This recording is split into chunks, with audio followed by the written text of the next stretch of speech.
Hey, folks, and welcome. It's Ardwulf, and this is the Counter Clipping Show for August 1st, 2022. And unless things go terribly awry, this will be the last Counter Clipping stream from this place. All of the Counter Clipping streams, this is show number 84, and all of the Counter Clipping streams have taken place, except the one that I did at Winterfest, have taken place here. So I'd like to thank everybody for stopping by. Let's keep these straight. We are clipping the Jaws of Victory.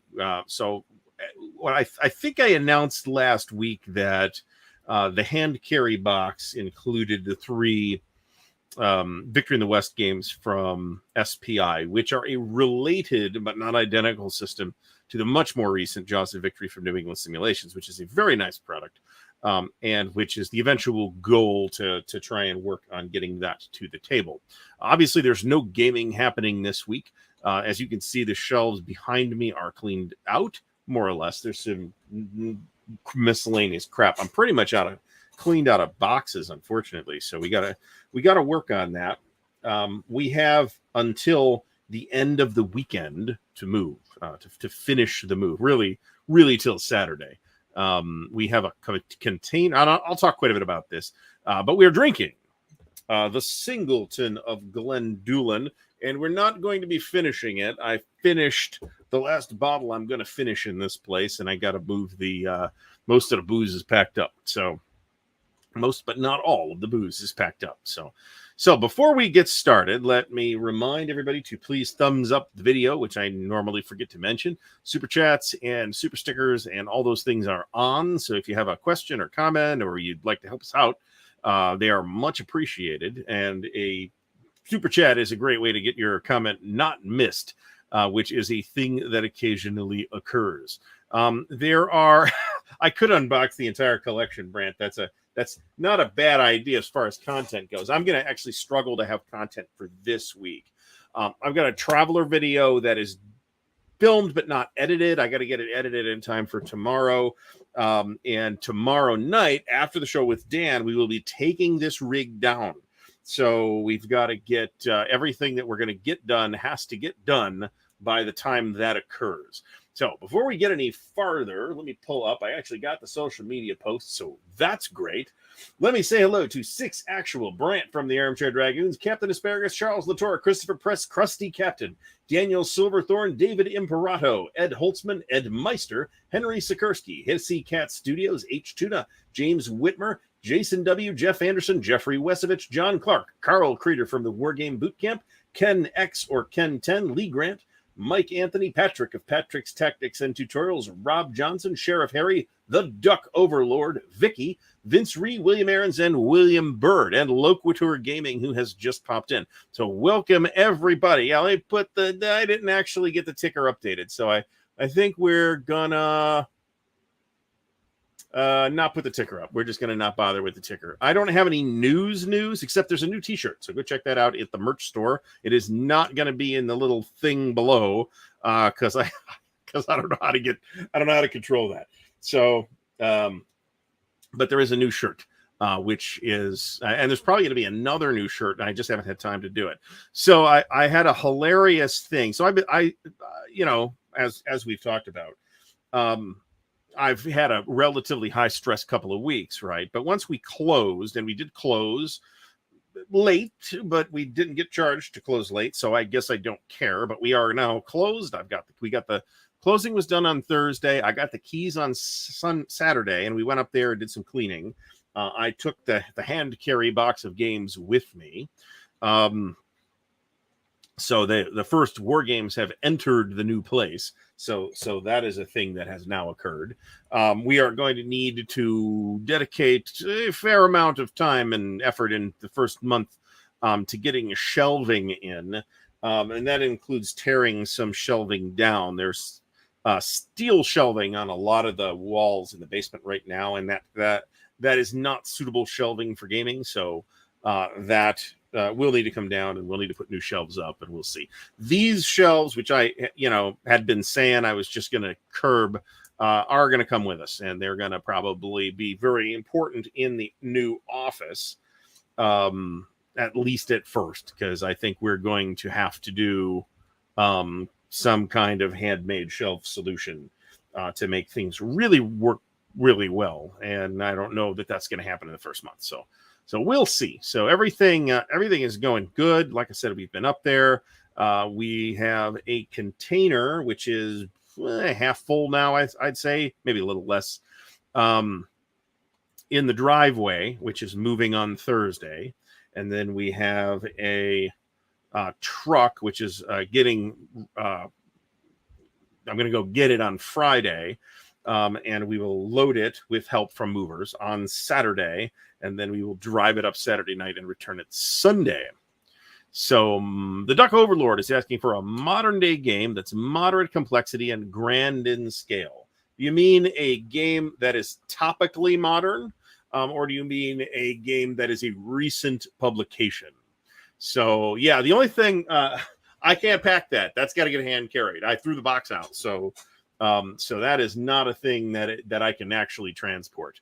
So I think we ended up with about 44 or 45 boxes of war games. I really did my best to put the war games in boxes labeled war games. I didn't 100% succeed in that, but we did the best we could. There's about 45 banker boxes and about 6 totes, I think, and everything else, which is not very much, actually. Most of what I have left on this shelf is this trash, which is, boxes and trays and stuff, and empty counter trays that are on top. So it's all going to get packed up in the next couple of days.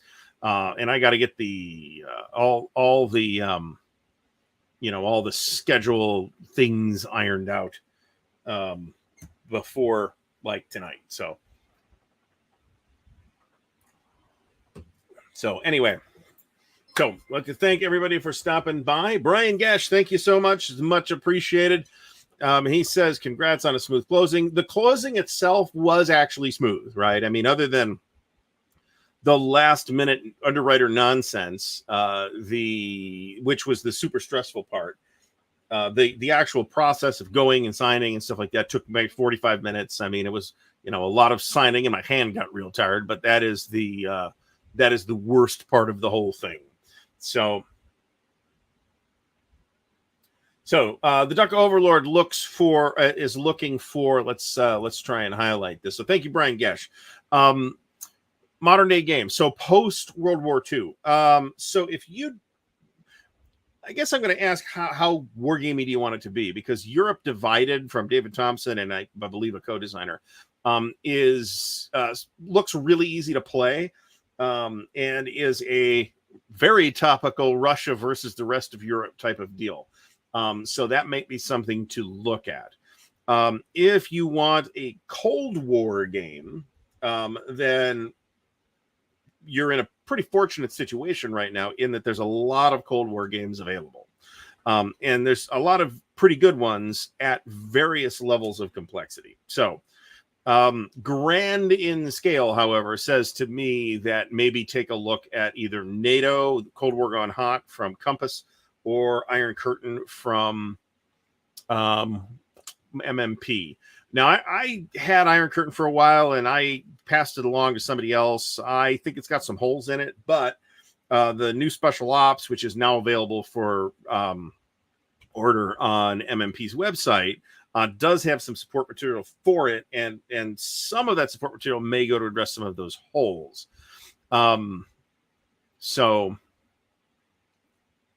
And I did have Brandt as being a smart guy and asking whether Twilight Struggle went in the boxes with the war games. The answer is, I could try to make a funny answer, I suppose, to this, but the answer is yes, it did. Because insofar as Twilight Struggle may not be a war game, that I don't care. So it is all good. So yeah, so if you want like a tactical Cold War, there's World War 85, for example, from Lock and Load. Yeah, that's Lock and Load.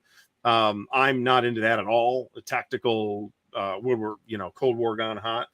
But I have played the new NATO, and it's very good. And for that matter, the Third World War new edition from Compass of the GDW Classic Third World War. I haven't played Compass's edition of it yet, but it looks very, very close to the original Third World War series, and that's great. So, and certainly if you want, and it's not particularly complicated, nor does it play particularly slowly. I mean, if you're playing the whole thing, yeah, that's kind of a big job, but we are now in need of the counter trays. So, but it plays briskly for a kind of very large game, which it is. So, all right. So, Jaws of Victory here. We've got all of the Germans, with the exception of some of the markers, taken care of. We're now working on the Soviets. And if you don't know, this is Cherkasy Pocket, or Cherkasy Pocket. I always say it wrong. So, in fact, that's not an authentic pronunciation either. So don't come to me for that in Russian anyway. German, I can generally be a bit credible, but not in Russian. That's not me being serious. So,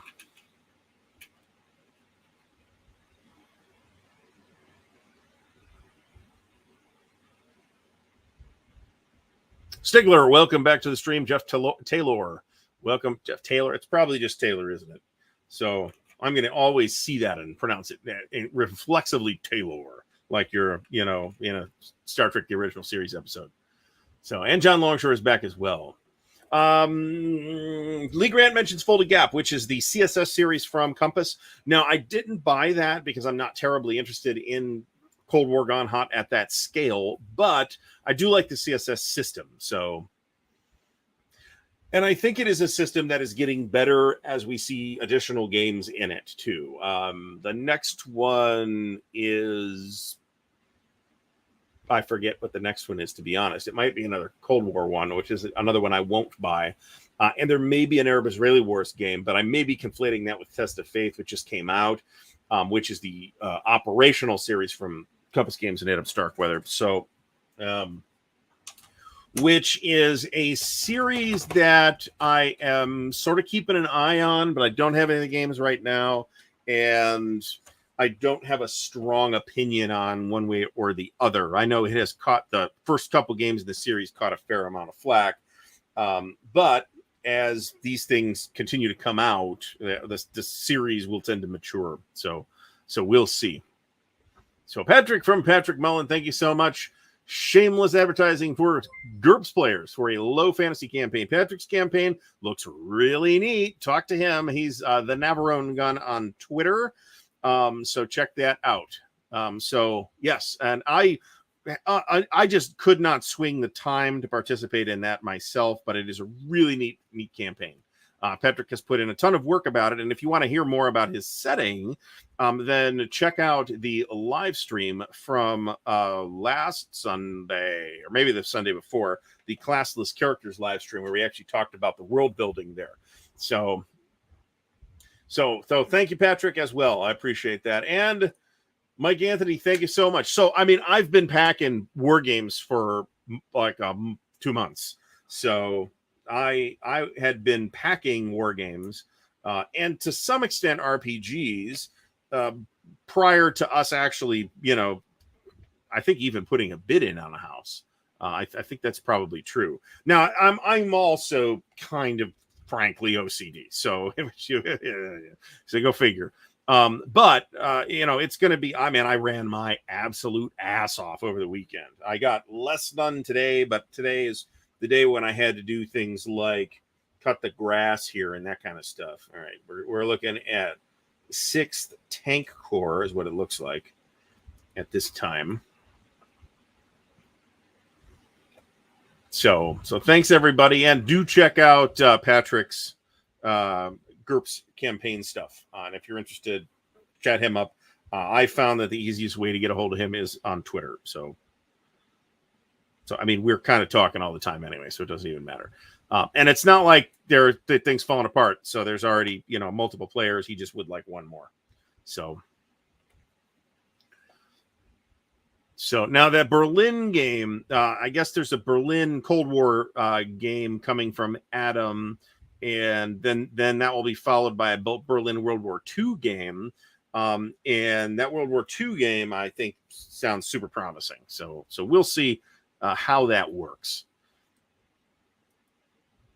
So I'm a little under pre-ordered right now from various things. Part of that is because we had that huge mother load of stuff that hit from GMT earlier in the year, and that wiped out some of my pre-order ability. And then more Fifth Guards Tank Division, I think. And then, a few other things from GMT kind of hit right now, and I'm not able to place any orders right now for reasons that ought to be relatively obvious. Everything's looking good, but right now there's just a lot going on.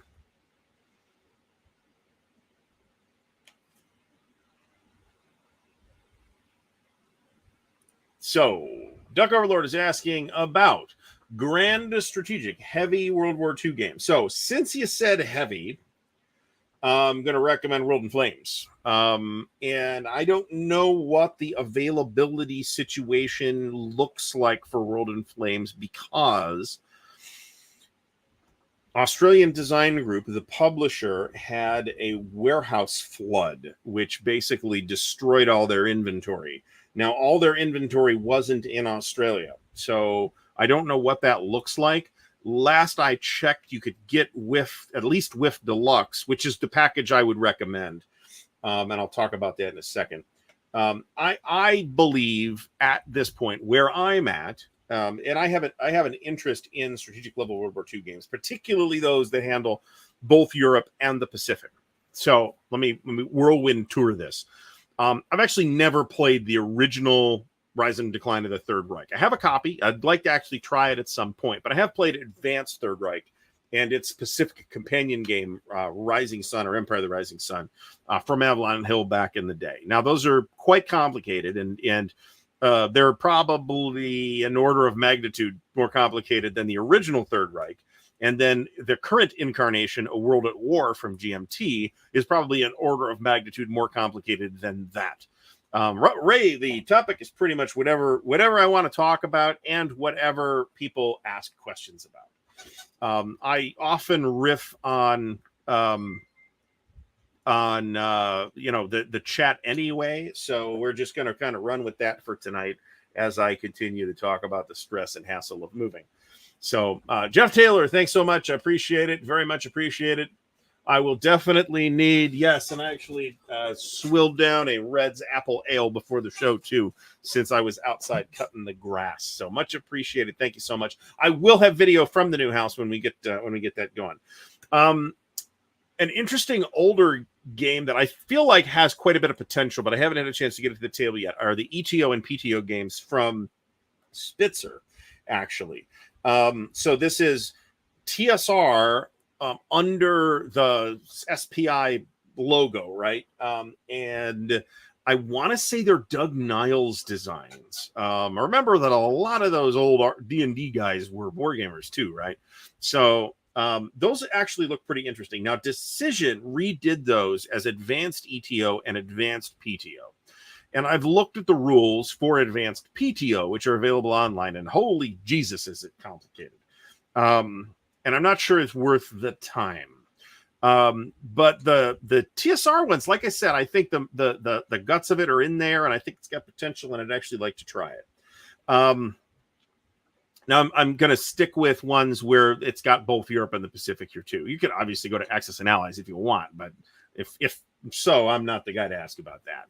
I haven't played Axis and Allies since the original Axis and Allies.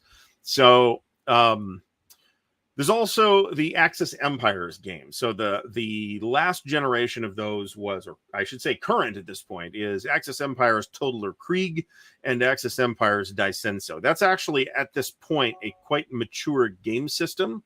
I hope we didn't just lose the connection or some other bullshit. That's quite a mature game system at this point. I think Daisenso is kind of weak played on its own, but if you play it with Totaler Krieg, which on its own is very good, I think you can get a nice World War II experience. And it has the added feature, if this is a feature you're looking for, of being a little sandboxier and able to go a little farther off historical rails than a lot of strategic level World War II games are. Like Unconditional Surrender, which is a game where I like the mechanics, but it tends to go off the historical rails in a bad way, in a historically implausible way, insofar as you can make that work. Whereas I think it hangs together a lot better with Axis Empires. Now, there's a new edition of Axis Empires, which is a giant combined box coming at some point from Decision. At this point, the thing is like at least 2, maybe 4 years late. So I'm not sure what their status is on that, but I do expect it to show up eventually. So I'll be Joe Okabayashi, welcome back to the stream, as well as David Imperato, Thomas Bandy, and Achilles, and John C. from the sunny Philippines. Not so sunny today.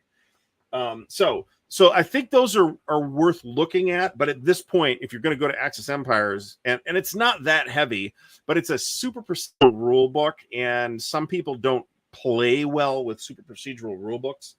And I found it a difficult rule book to manage learning from. On the other hand, that's not how I learn best anyway. I learn best by sitting down and pushing pieces around and fixing stuff as I go. So looking things up as I go. So World in Flames has been whole world World War II, well, at least Europe and the Pacific, since the very beginning. The current edition, the collector's edition, is a giant package. Let me get these separated here.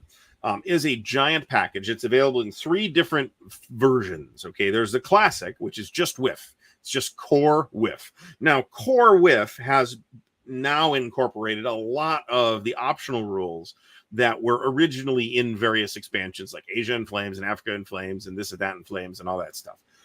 So even with classic, you're still getting a fair amount. However, I would recommend, at least once you get your feet under you, playing with Planes in Flames and Ships in Flames.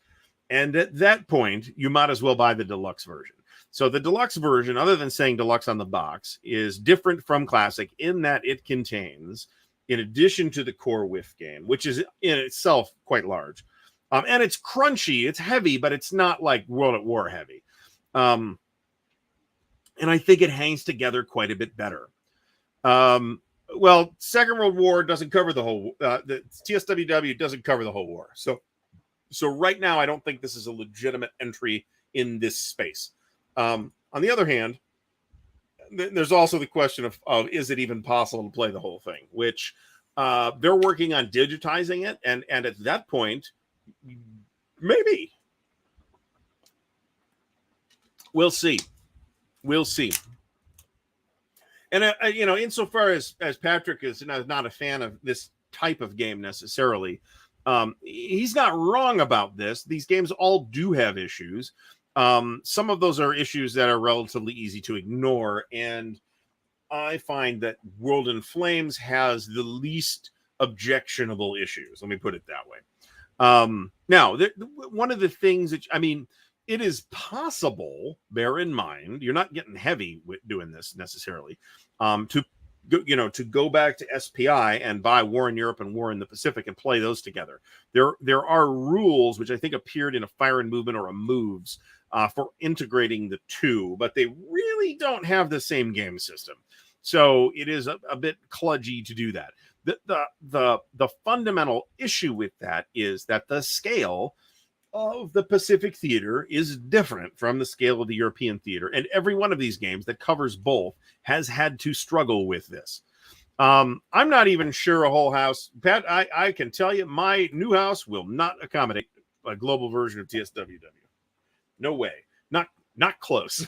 So I could fit any one of those games in that room. Even Singapore, which I think it's not necessarily the largest, maybe it is, but I don't know. But it's got a really weird map footprint. I could fit Singapore in that room. Anything bigger than that, forget it. Absolutely not. Yes, I agree with this. And I don't know if we're going to eventually see a Gary Grigsby's World at War type of thing. I think there are indications built into War in the East 2, which I haven't played yet, that imply that is something that they're interested in, but obviously it'd be a huge project. The map size for Mare Nostrum 1 is absurd. I don't know if Mare Nostrum 2 is any bigger. One of the things I can live with it for TSWW because it's kind of like a module for TSWW. However, I'm going to complain about publishers naming their game Mare Nostrum. This is Latin for our sea, which literally means it's the Romans. It's ours. We control it because they controlled it. They controlled every piece of land that touched the Mediterranean. There are about half a dozen games, pretty well, some of which are fairly well known and some of which are obscure, named Mare Nostrum. And I'd really appreciate that if we would stop the brand confusion and stop using that title. I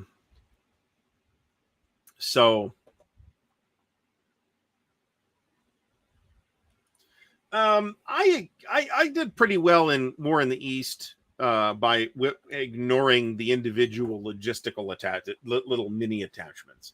So, John C., yes, this is absolutely correct. I intend to leave this house only in a bag, so we'll be okay. Ken X or Ken 10 mentions that the interesting features of the European theater are different from the interesting features of the Pacific theater. Yes, I concur.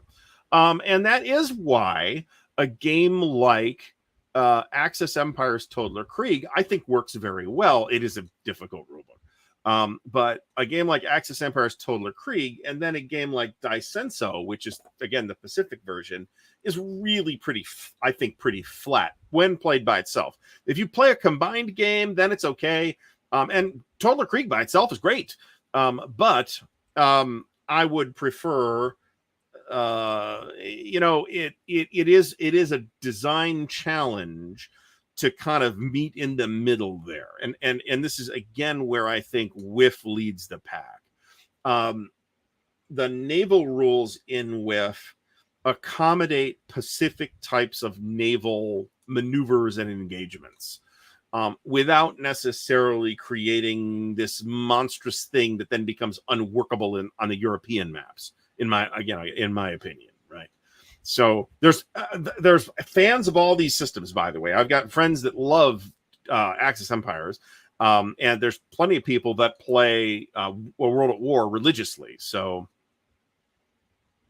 now I don't think John, we're going to talk about this because this is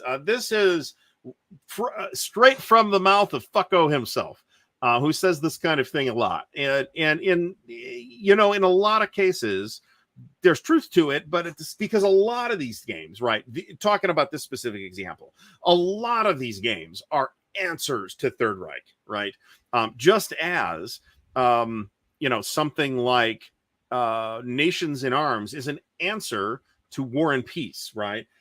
An answer to an ASL Classic. However, that said, World of Flames is mechanically quite different from Third Reich in a lot of ways. Not in every way, though. I mean, you can definitely see that some of the underlying bits in there are very similar, right? Like the economic basis of the game, which at the time was a thing that was interesting. I am very interested in Brand is going to know more about this than I do, because I have not had my ears to the ground on this. But the entire John Tiller Games Studio, whatever that was called, got picked up by Wargame Design Studios. So essentially, this is a correct statement. And I am interested in the long term in seeing what the new owners do with that. I would be very pleased and be inclined to get more into those games if they were to update the UI and update the, maybe add some good tutorials. Anything remotely resembling a modern UI would be a big improvement over the current UI, right? And then improve the graphics, because let's face it, they're ugly.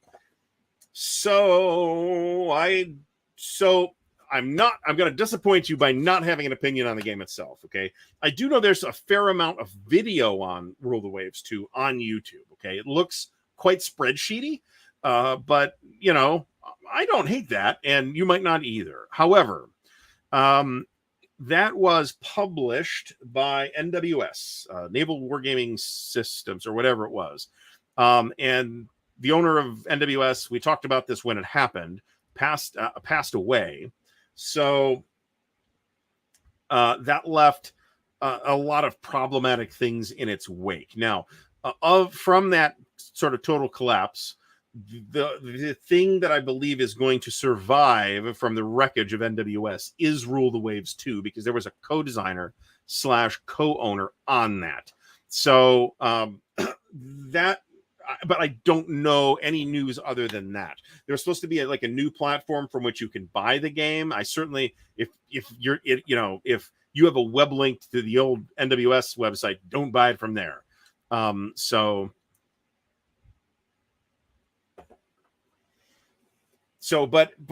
there's people that really like Rule the Waves too. Let me put it that way.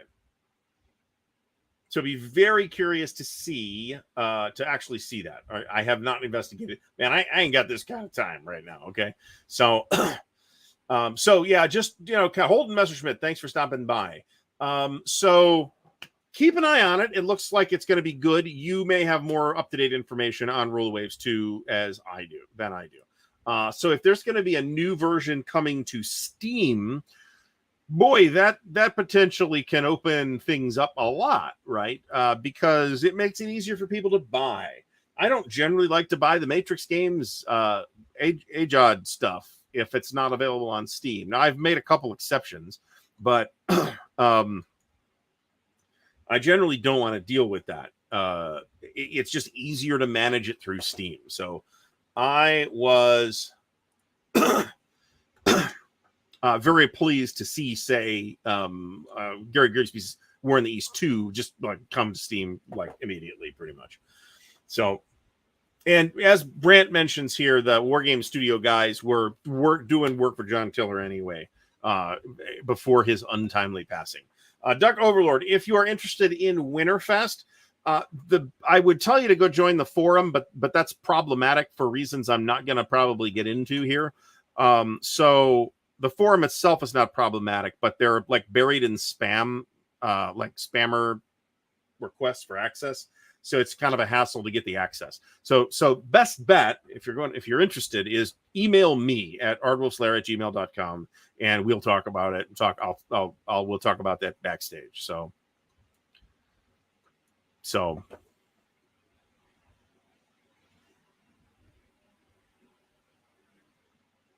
I mean, doesn't look like there was some graphical updates, but they did not bring the products up to graphical standards of even the time, let alone now.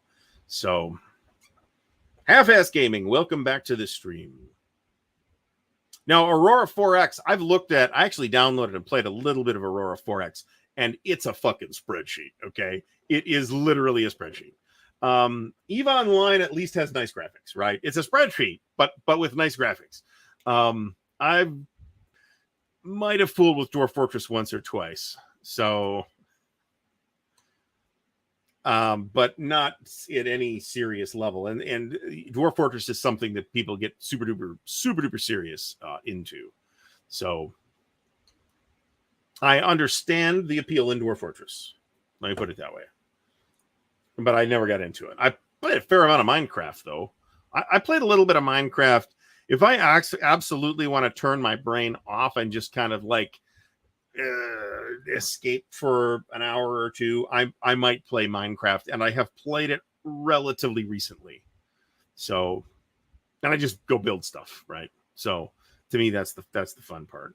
I was playing. I've been playing a fair amount of Empyrean Galactic Survival again, as well, and I'm probably not going to get to play it between now and the move, but that's a game I put about 500 hours into. So I feel ill-equipped, generally speaking, to speak to computer war games, since generally I feel like they do not connect for me. They just don't seem to hit the switches in my brain that makes me want to play them.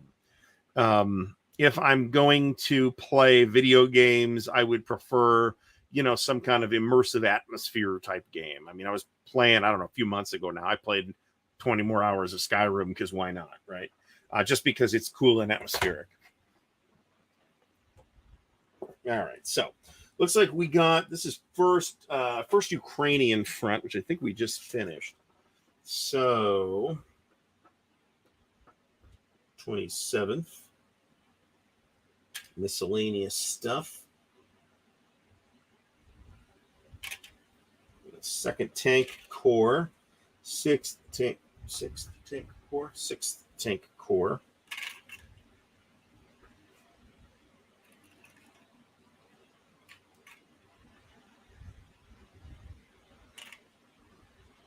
Okay, we're going to easily, so this is, I think, 4.5 counter sheets. We're going to get it all in 2 trays without too much trouble. Vinci is playtesting Field Commander Robert E. Lee. So I'm curious to see that. I have a super duper high opinion of Field Commander Napoleon, for example. So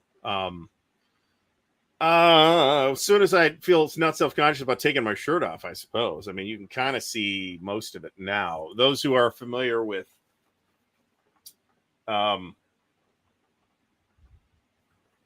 that's a little hard to see, but it goes all the way around the back, and it actually comes into about here too. So it's pretty big. So I think I posted pictures of it to Instagram, but it was still healing at the time. So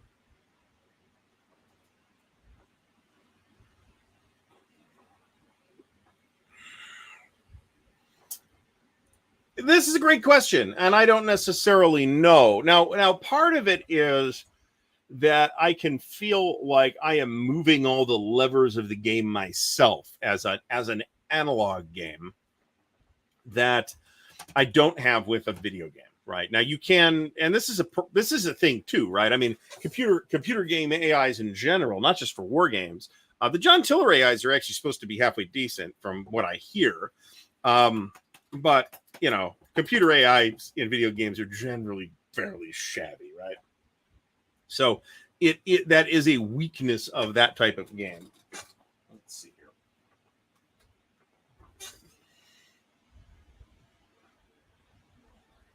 Looks like all of the remaining stuff for First Ukrainian is all markers, so that is a thing I can live with. We've got some red guys here, and I don't know what they are. They are what appear to be Soviet artillery of some kind. They might be mentioned in the book. I'm not sure.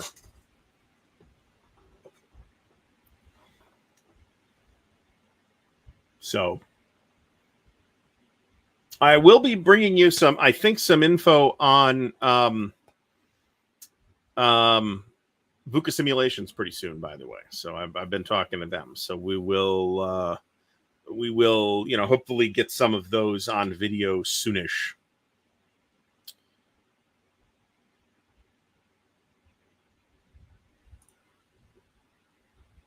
Cockpit of Europe. I've heard of it. I don't really know anything about it. Now, this is a tough question, right? Because these are 3 very different game systems operating at very different levels and trying to do very different things, right? There is Bismarck looks neat, by the way.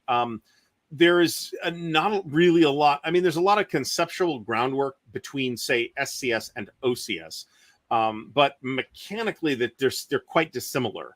Obviously, OCS is a far more complex system. I couldn't see getting together 3 times a week to play SCS. I think it's just not that kind of game system. That said, there's a number of SCS games that I like a lot. I like the Mighty Endeavor a lot. I like Bastogne a lot. I have a high opinion of the system in general. I don't think it's necessarily been a good fit for absolutely every topic that they've done.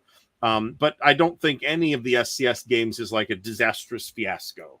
The one I like the least is Day of Days, which is the D-Day one. I think it just doesn't hold up particularly well at that scale. There are people that disagree and love Day of Days. That's fine. But I played a couple turns of it and didn't care for it. So GTS is an Adam Starkweather design, and it's a very different game series. It is based pretty closely on the old Panzer Command system from Eric Lee Smith and Victory Games. And so I don't, GTS doesn't have like the player base to play GTS 3 times a week. I would be happy to play a lot more GTS than I play, though. So there's that. SCS North Africa is basically DAC with, half the pieces and almost the same size map. And there's nothing wrong with that, right? There's nothing wrong with the SCS system as a whole. But Dean has done some really experimental stuff with that too, like with Panzer Battles as a chip pull system, for example. And there's a couple other games that do different things that are relatively unusual for the series. So, by all means, SCS gets a good recommendation from me, but it's less my thing than our either OCS or GTS or BCS, which is very high on the list of things to get played in the immediate future. So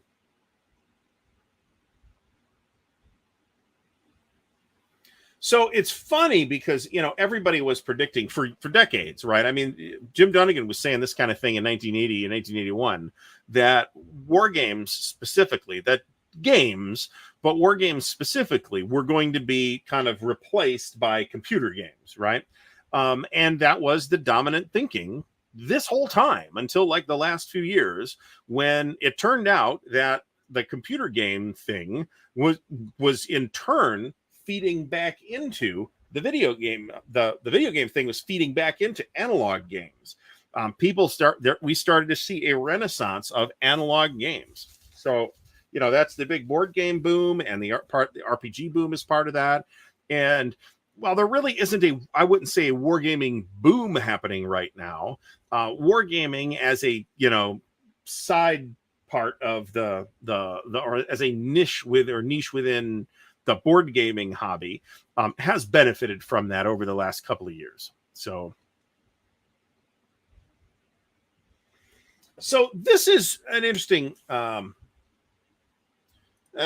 think, so I don't disagree with Stigler on this, but I think that his point is somewhat reactive in the sense that there's a lot of people that really push hard against playing on Vassal.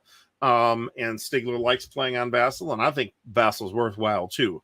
I think this is a bit strong, but I think there are advantages to Vassal, and we can talk about those if we really want to, versus a physical game. The big one is you don't have to take it down when you're done. You just hit the X and close it, and you're done, right? And if the module is good, you may not have to set it up, or at least your setup time will be tremendously expedited as well. Another advantage is that you can play whoever you want from wherever you want, and nobody has to be in the same location. Play by mail is facilitated through Vassal, for example. It's less enjoyable, I think, but it is a thing you can do. And you don't have to have the physical space to set up a huge game, right? So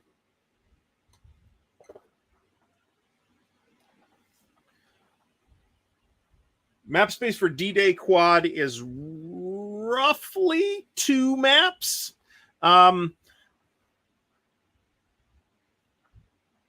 Okay, so this is the D-Day Quad from Decision Games from a couple of years ago, and they released each game. They released 4 beach games, and I think there was one for Utah, one for Omaha, one for Golden Juno, and one for Sword. I think that's how it broke down. And then they republished them all together as the D-Day Quad as a boxed game. I thought about buying them when they came out because I was at the time and still am a big fan of D-Day games. And then I looked at them and I have a quite low opinion of them, as it turns out. I'm not a fan of the production quality of the boxed version. They just took the same old thin counters that they were putting in folios, stuck them in the box. I don't think that game system is very interesting. So if you are in the market for a D-Day game, the D-Day quad from Decision does not get recommended by me. Also, it's also not as big and epic as you think it might be based on 4 quads, right? There's a couple of the quads have the same map in them. And I think the entire thing really works out to be 1 map or not much more. So I think you're better off with Normandy 44 or the Dark Summer or any of a number of other Normandy games that are at least as good and do more interesting things. And many of which are not much more complicated than the D-Day quad, which is the advantage of the D-Day quad is it's like a 4-page rulebook. So there's that, but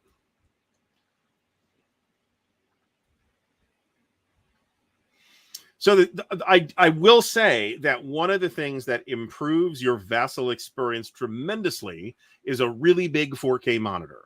And that will give you a better sense of that, a better sense of kind of zooming back and looking at the whole map and not necessarily, and still being able to maybe read the counters.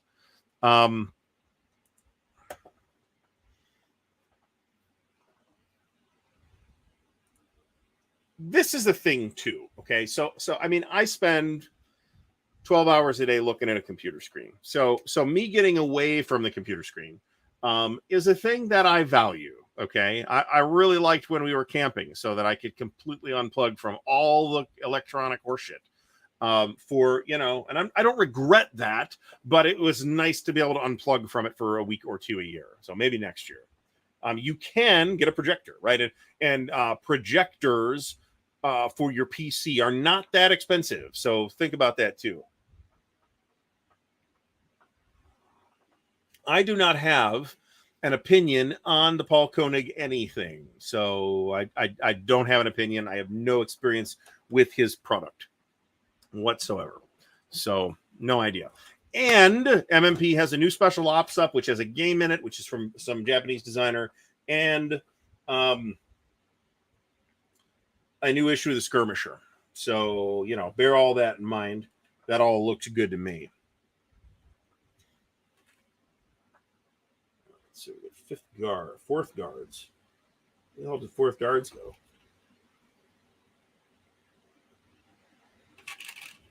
We'll put them in there for now. I can always put new trays in. So, John Stanley mentions that Unrichmond 2 is very close to its requirement. And I will order it as soon. I mean, it's still not going to be out till at least next year, right? So, although I do think next year is a strong possibility. So there's that. And I will order that with no hesitation. And I do have the original On to Richmond and Grant Takes Command, but it's going to have the whole Petersburg campaign stuff in it too. So very, very much looking forward to that. And I certainly like the treatment that MMP is giving to those games. So quibbles about the counters aside. So the next thing after A Victory Awaits is supposed to be the Devil's Cauldron reprint. Now, I had that on order, pretty much convinced that it was never going to get published again. But it did eventually hit its number, and MMP says they're gonna do it. So I believe them when they say that. So cool. But between then and now, I've acquired a copy of the Devil's Cauldron. So I don't know. Now, if they were going to redo it as a 2nd edition GTS game, I'd be like, oh, cool, I'll buy that. But God only knows what that was going to cost. And that got canceled anyway. So I don't really currently have a reason to order the Devil's Cauldron from them. That doesn't necessarily mean I won't, but right now I don't plan to. There's 2 things that are available right now from MMP that I want, which is Special Ops and the new Skirmisher, and then I need to order Greatest Day Utah Beach, which is expensive, and On to Richmond 2, which is also expensive. So I think this is fair. I mean, I think this is a fair statement. They are expensive games. I mean, I'm not going to tell you or try to convince you that the decision about whether game company X's products are too expensive or not is a personal decision that you need to make for you, and I get to make for me. Okay, now I can tell you my reasoning for coming to the decision that I came to. MMP's prices are high, but it boils down to I like their games. I will play their games. If I was buying MMP products to sit on a shelf somewhere and for me to not engage with, then I feel like their prices would be too high. But the fact is that it's not like I buy their entire output, right? I held off on the last ASL thing. So I didn't hold off. I decided not to buy it, which is a decision I may end up regretting later. But, you know, I also saved $120 or whatever Manila cost. So there's that. And it looks like a nice package, but I don't need it. I doubt I'll ever play it. And if I doubt I'll ever play it, then I ain't buying it for $120. So at least in principle, I am willing to throw money at a game that I probably won't play if it costs $20. If I find, you know, a copy of Luftwaffe at a flea market for $5, I might buy that. I don't own Luftwaffe, and I've actually never played Luftwaffe, so I am not. Yeah, I've got a 401k. I don't need war games. Are on the one hand, I mean, if you are valuing them as an investment, I think you're barking up the wrong tree, because you're better off just putting your money in the stock market. So I'm not. Now, that said, for some people, the wheeling and dealing and the buying and selling and the collecting is the hobby, or an important component of the hobby. And I get that too, right? I mean, I have that impulse to just buy, to buy stuff because it's the one that I don't have, right? And I am pretty on top of the series that I'm keeping up with. I have all the Library of Napoleonic Battles. I don't have all the OCS games, and I'm sort of in the market for copies of Enemy at the Gates and Jarian's Blitzkrieg 1 and Hubis Pocket, but I'm unwilling to pay what the current going rates are for those. The current going rates for GB1 is idiotic on eBay. That's as far as I'm concerned, that's a $25 piece. I've gotten all of the Great Battles of the American Civil War. I don't know if Stigler knows. I got a copy of a very kindly viewer helped me out with a great price on a copy of River of Death, which was the one that I was missing. So I am delighted to have added Chickamauga, which is a battle I am fascinated with, to the GBACW playlist. So, well, we should eventually see a new version of that. Now I'll buy like an updated version of something if I think the new edition is a big improvement. But say like the GTS Devil's Cauldron, which is a fabulous game, I don't intend to buy it because it's not a big upgrade, right? It's a errata corrected new printing of the Devil's Cauldron. So Carlos, welcome. It's nice to see you. We got to talk soon. Presumably, Carlos is an old buddy of mine, owns a game store in the Cleveland area called Immortals Inc. So stop by. I don't know how many war games they have, but they might have something. Who knows? So we will. Carlos and I will have a conversation that has been put off because I have been occupied with this house business for the last several months. I would imagine that a new version of River of Death will be a big upgrade, but I'm happy to wait for that. But I also am happy to have the existing one right now, so I could, in principle, play it. Now, this is a fair point too. I mean, so to those of us who take these things kind of seriously, and I kind of do, right? I mean, it's certainly possible to take them too seriously, blah blah blah, but this is not an effort-free hobby either, right? I mean, people who just kind of want to, like I said, if I just want to completely detach, I'll go play Minecraft or some shit like that, right? I'm not going to go play OCS, right? That I play because I enjoy, but it's, you know, it is mental effort to do, and it's, you know, you got to go there and all that stuff. So very good, very good, very good. Carlos, Immortals Inc. has Wargames now, so we'll have to stop by once I am up there and we get settled in. It will be possible to it will be possible for me to stop in. So they're Googleable, Immortals Inc. And they at least had. So for the last 2 years at Origins, there's been a big Vampire the Eternal Struggle tournament. So for those of you who remember, one of the follow-ups to Magic the Gathering from Wizards of the Coast was a game called Jihad, which was renamed because people realized, hey, this is a bad name and it will offend people. So they renamed it Vampire the Eternal Struggle. Same game. And it was a very good game, and I liked it a lot. And there's been a tournament of it at Origins for years. There's a new edition of it out.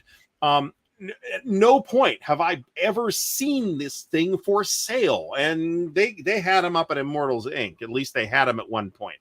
So I'd love a good beef on Weck, and you can't get that anymore either. So sorry about that. Farshad Niazi, thanks for stopping by.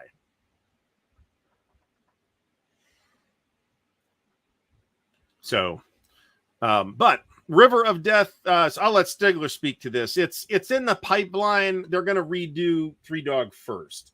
So even if River of Death, I think, would be the third one in line, even of those. So I suspect you won't be seeing it soon. But as Stigler mentioned, it's not only expensive, it's just really hard to get. So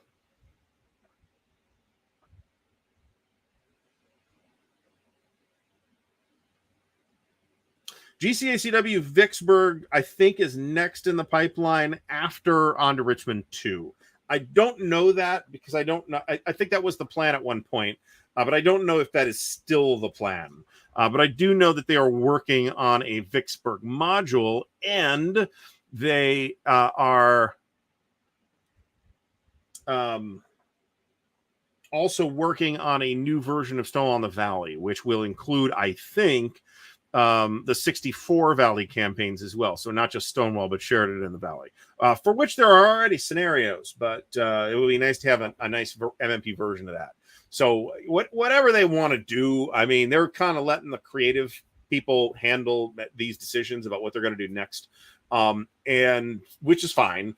So whatever they want to publish for GCACW, fine. Same with GBACW. Whatever they want to do, it's cool by me. I'm going to keep buying them.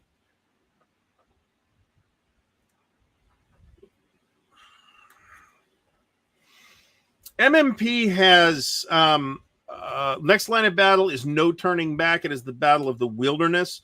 It is relatively far along.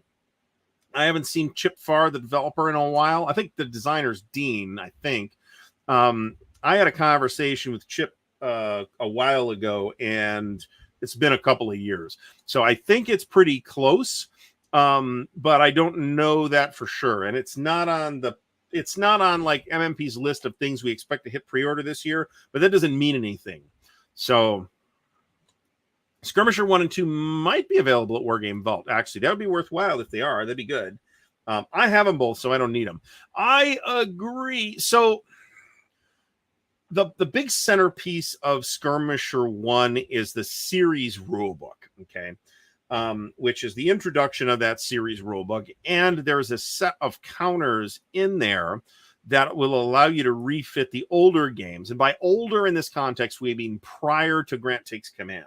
So basically all the Avalon Hill versions, all the Avalon Hill games. So that half counter sheet, which I have a copy of, will basically replace the counters that you need replaced to play all the old Avalon Hill games with the series rules, as opposed to the games, the individual rules that they shipped with. Okay. At this point, the only games in the series that have not seen an MMP reprint are On to Richmond and Grant Takes Command, which are coming, and I expect to see those in 2023, and Stonewall in the Valley and Stonewall's Last Battle, which is Chancellorsville. Okay. So there's less need for Skirmisher number 1, I think, now than there necessarily was at the time. Now, Skirmisher number 2 has a couple of things in it. It has Rebels in the White House, which is available now which is Jubal Early's raid on Washington in 1864. So Fort Stevens and Monocacy are included in that. It's not just the battles, it's the campaigns, right? Because that's what Great Campaigns does. But that's a cool topic, but it's also included in Roads to Gettysburg too. So, but it also includes Burnside Takes Command, which is the Fredericksburg campaign. Now, Fredericksburg is a shitty battle to play a war game on. Okay.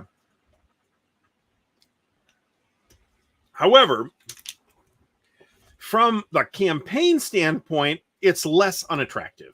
So I think there is, and I have at this point, I got the magazine. Somebody gave me a really good price on them, just the magazines with no counters, but I already had the Skirmisher number 1 counter sheet.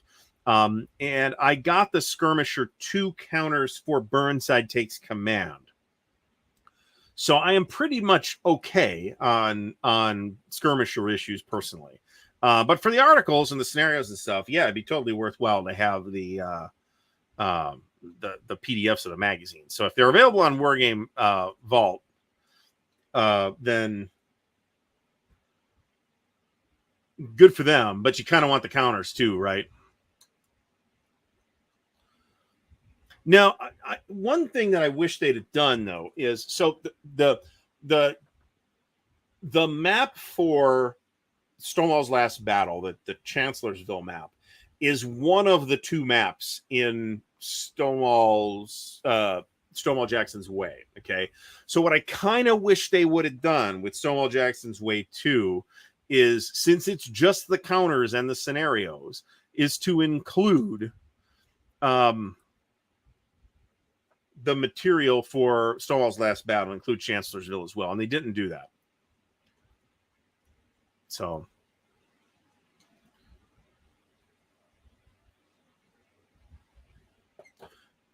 so Joe Okabayashi. So, I'm not sure if re-implemented is the word I would use, but yes. So On to Richmond 2 will contain new versions of.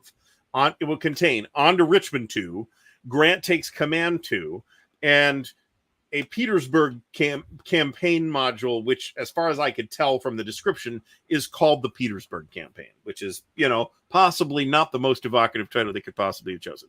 So, so it will update in the same sense that it updates On to Richmond. It will update Grant Takes Command as well. If that is I believe that is the question.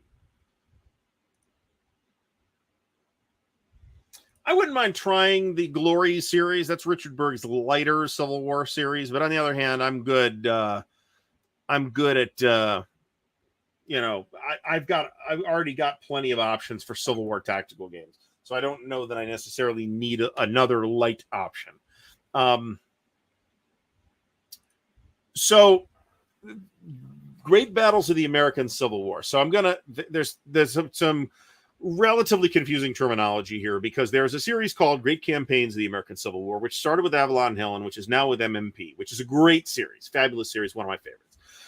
There's a series called Great Battles of the American Civil War, which originated with SPI and designer Richard Berg in the 1970s with Terrible Swift Sword. Now, it wasn't called that at the time. They didn't start calling it Great Battles of the American Civil War until at least the second game and maybe the third. Or maybe the fourth, I don't know. But we're talking about Terrible Swift Sword and Shiloh and Stonewall and Pea Ridge, and a number of other battles were covered by SPI. That series, Great Battles of the American Civil War, is now with GMT. The latest game is Into the Woods, which is a weak title. But other than that, it looks fabulous. And it is on Shiloh, and it is a very well-developed game on Shiloh with great scenario selection and beautiful maps and all that stuff. It's a very good series. It is at the higher end of Civil War tactical regimental level complexity. So be prepared for that. It's not bananas complicated, but it's not incredibly simple either. I feel like it's a little more complicated than Line of Battle, to be honest.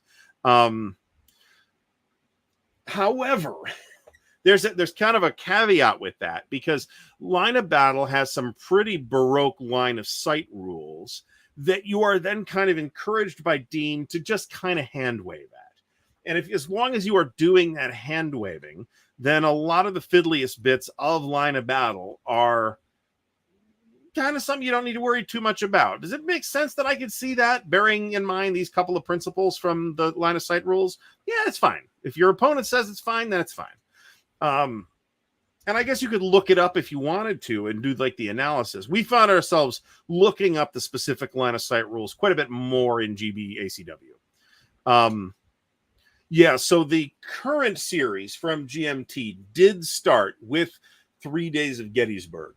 Now, there have been 3 different editions from GMT of 3 Days of Gettysburg, and this is the replacement for Terrible Swift Sword.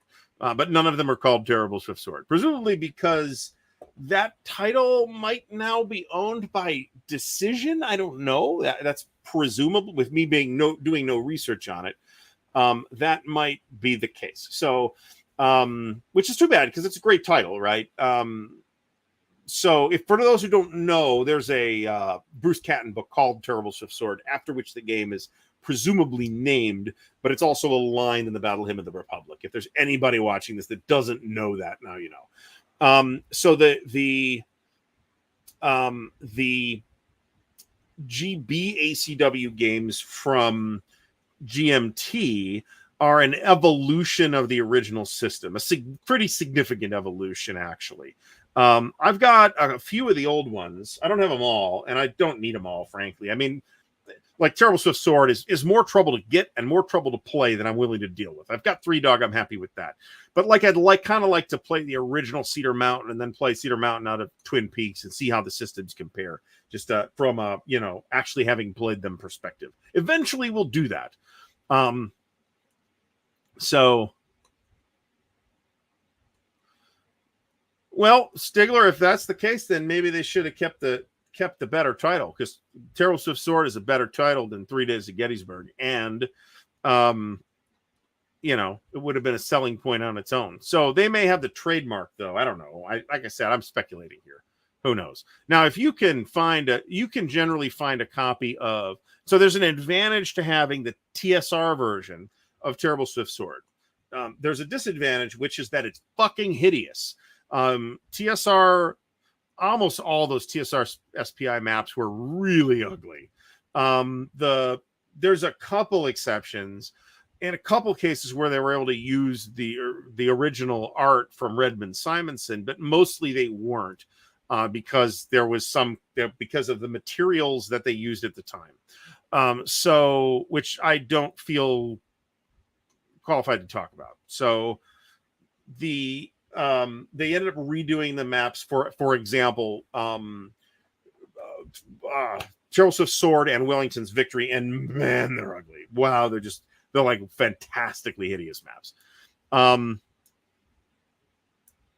So the Sigler calls it the Pepto-Bismol Nightmare map. Now, the advantage to the TSR edition is that TSR also did the kind of forgotten game in the series, there's a couple kind of forgotten games in the series. Red River is another one, which is an S&T game that appeared in I believe in the TSR era, but it might have been 3W.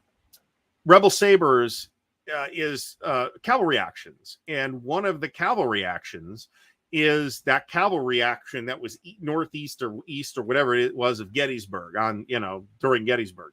So it is possible to extend the Terrible Swift Sword maps using the stuff in Rebel Sabers and get a bigger map space and some extra units for the cavalry actions. To what extent that's worthwhile is a good question, but you can do it, and that's neat. If you have Rebel Sabers, obviously the map is not going to match your map for Terrible Swift Sword if it's an SPI map. Now, neither Terrible Swift Sword nor Wellington's Victory were among SPI's most beautiful maps, but they're a lot better looking than the TSR ones, which are ghastly. TSR actually did at least 2 and maybe as many as 4 games in that series. I'd have to look this up to see when Red River, and I think there's another one that came out as well, Horse Soldiers. And I'm not sure, one of those 2 was done by 3W, I think. But there was Gleam of Bayonets too, as John Stanley mentioned, which is Antietam, which is the last and only treatment of Antietam, which is a fascinating battle in GBACW. Now, I don't know that there's been an announcement to this effect, but I'm also not, I do not have backdoor information on this. And I do know that the current Dick Whitaker led team is working on a new Antietam game for GBACW. So that series is moving along very nicely. And we're going to see the expansion for Death Valley very soon now too. And Death Valley is a wonderful package. So Gleam of Bayonets is also ugly. I think it's not quite as ugly as the Wellington's Victory or Charles Swift Sword Raft, but it's pretty ugly. So not recommended. The funny thing is that TSR had an entire cartography department that had very skilled cartographers capable of producing gorgeous maps, and yet their wargame maps are utter trash. So the best ones, and they're not great, but they're like the least objectionable Spitzer maps that I can think of, are the Spitzer are the ETO and PTO maps. The map for Spies, which they redid, was fine, but it was basically the SPI art, right? So this is going to be great. This is this is true, but this is a thing you could say about so many days. So yeah, Greg Laubach is working on Antietam, and I believe Bayonets is a good title, by the way. Berg had a good, well, I guess I don't know who picked the titles, right? Was it Berg or was it Dunnigan or somebody else at SPI, right? I don't know. But Gleam of Bayonets is a good title as well. So Gygax was not out at this time. That was 85. Okay. So there was a time when, I forget the exact timing here, right? So SPI was taken over by TSR in very early 1982. Gygax was still part of TSR until 1985. The so-called massacre at Sheridan Springs was in 85, if I'm not mistaken. However, there was a period in which Gary had basically been exiled to California to run TSR Entertainment and a large number of coke-fueled parties. So that was a thing. I don't know that Gary had much to do with the TSR SPI thing. I can tell you that the Blooms were definitely involved. They were essentially running the company while Gary was out in California. So it was, there's a, pretty sure this came from Mark Herman, story about Kevin Bloom showing up at SPI's offices in New York and saying, okay, you're all moving to Lake Geneva, Wisconsin. And they're all from New York. They're like, the fuck you say? And they all left, except for David James Ritchie, who did go to TSR and who, there might have been somebody else too, but he's the one that sticks into mind, who continued to be an active wargame designer. He's got some GMT designs. The late David James Ritchie, by the way, unfortunately. But he also has a bunch of D&D credits as well, D&D and other TSR credits as well. So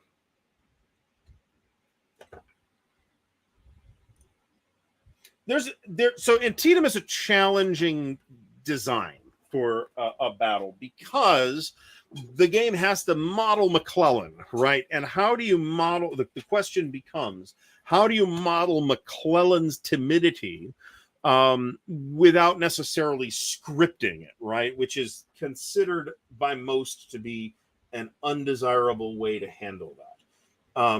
Fourth Guards.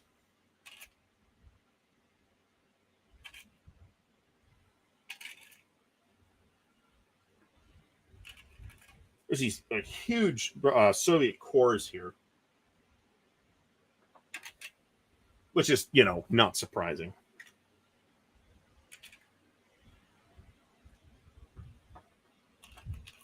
All right. We're not going to finish this tonight. I think I'm about done clipping, to be honest. I've done a lot of physical labor in the last several days, so I have that many Soviets left of the forces. There's another 2.5 sheets to clip, though. There's some miscellaneous units on one of those sheets, but most of the units are done. This is essentially how it worked. Now, I'm curious to see. There's a new game called new book by Ben Riggs called "Slaying the Dragon," which just came out and which is about TSR, primarily in the Bloom and Lorraine Williams eras, which is an era that we have not really seen much covered by previous books on the history of TSR and or D&D. So I'm very curious to see what he has to say about that. Right now, probably the best sources for information on how that all went down are Greg Kostikian, or if assuming that is how he pronounces his name, and Mark Herman. So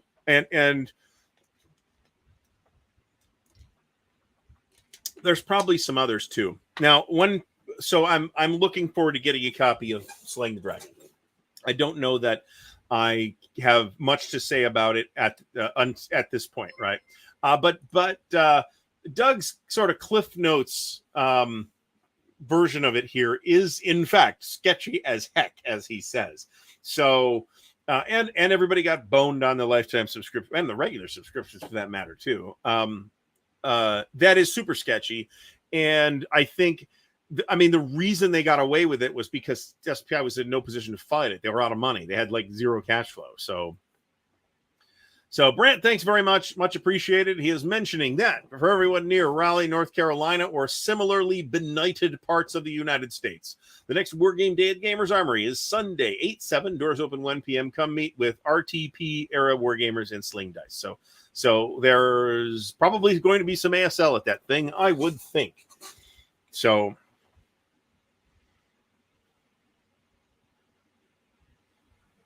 I had I forget what it's called. I had the Antietam game and I never played it. I probably should have kept it, to be honest. In Their Quiet Fields, I had In Their Quiet Fields too, and it is possible, even easy perhaps, to get Civil War Brigade series games very inexpensively on the secondary market. Well, I don't know about I don't know about $10 cheap, but you can normally score them for $30 or so. They're not that expensive, with the possible exception of maybe Gettysburg. So, which is, obviously a fairly big game. So,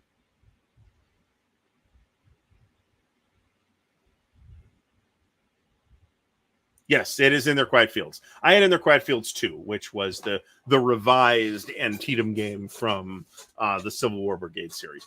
The Line of Battle game is None But Heroes, which I have played and which is fantastic. So that does a pretty good job because of both it's the orders, the written orders, and the mechanics surrounding the written orders do a good job of modeling McClellan without necessarily scripting the game. Let me put it that way. And yes, so BGG says this was an SPI release, and I am not convinced that that's true, but it's a Dunnigan game. This was done, I think, for the Columbia University student newspaper or something. Did a game called Up Against the Wall Motherfucker, which is a James Dunnigan design from something like 1969 or something like that, and which is a game about some student protest at Columbia. I've never seen an SPI version of it, but then again, it's pretty rare in any edition, right? It's kind of hard to market a game called Up Against the Wall Motherfucker. So there's that. BGG says that it had SPI on it too. I just don't know.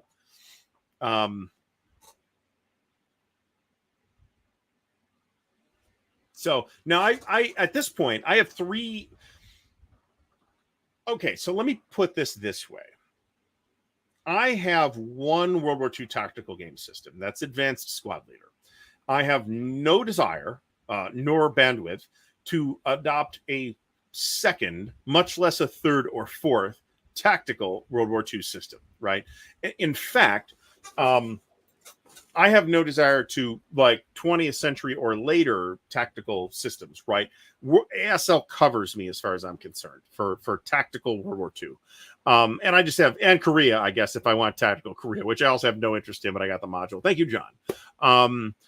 But I have 3 tactical Civil War systems that I like, and all of which I plan to continue to follow. Those are Line of Battle from the Gamers and Multiman, Great Battles of the American Civil War from GMT and Dick Whitaker's group, and which includes our very own beloved Stigler, and Blind Swords from Herman Lettman and a variety of publishers. Now, I haven't picked up the non-Civil War Blind Swords games, and I don't know that I will. At least the only one that's not Civil War right now is a Franco-Prussian War game on Metz, I think. And I'm just not that interested in that particular topic. But for Civil War, which I'm super interested in, I guess I can just live with that. And it's not like MMP's burying me under Line of Battle product, right? They haven't released a game since To Take Washington, which I haven't played, but which looks good. It's Monocacy and Fort Stevens. But it looks, I'm way over invested in this topic, frankly. I've got 7 or 8 games on the Cold War Gone Hot at this point, right? I guess I am maybe 10.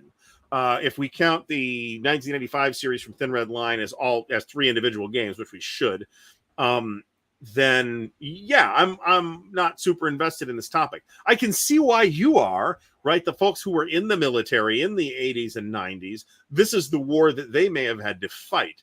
And there's still a lot of those folks are still around. So I can see why it is a topic of interest.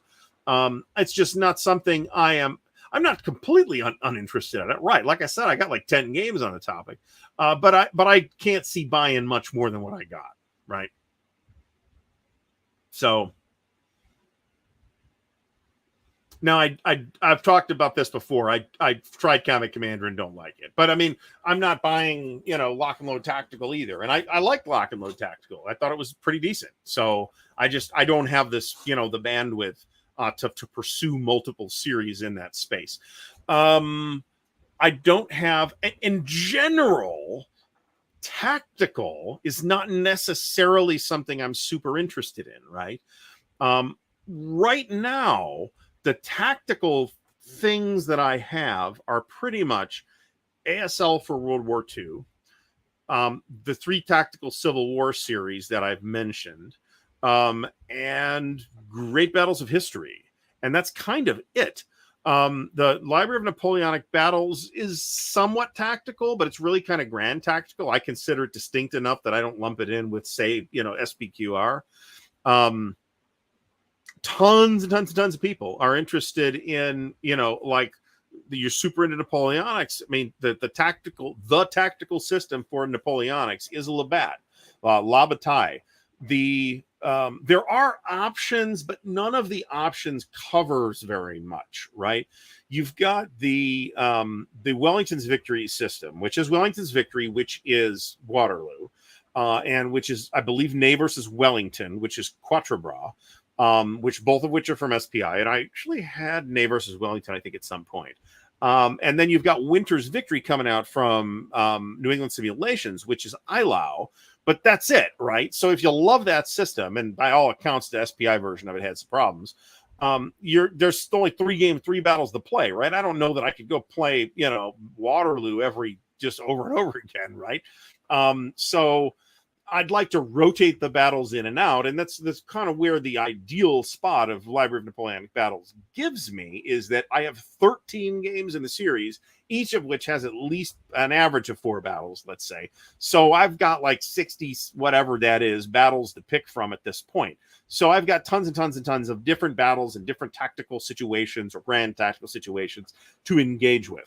Now, the La Bataille series has a lot of battles covered as well. There's also Jour de Gloire, which I don't know too much about, but I might address in a second here. La Bataille is a battalion scale game. Okay, so it's tactical, right? It's Napoleonic tactical. And there's a lot of battles. I haven't counted them, but I would estimate that there's at least 30 battles covered by the La Bataille system.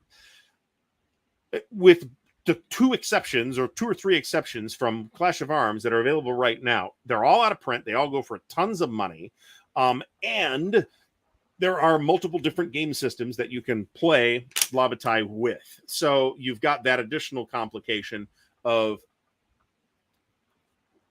synthesizing your personal preferred Lavatai rule set from the multiple Lavatai rules options that are available. And I think this is an obstacle to getting people into Lavatai, right?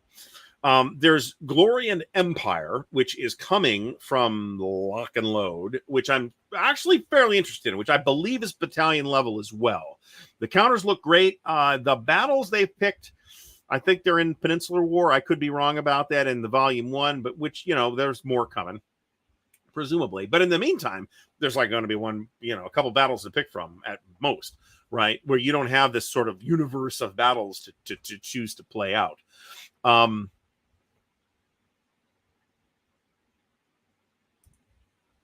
I assume at this point that Musket and Pike refers to the GMT series, just so you know. Now, Jour de Gloire.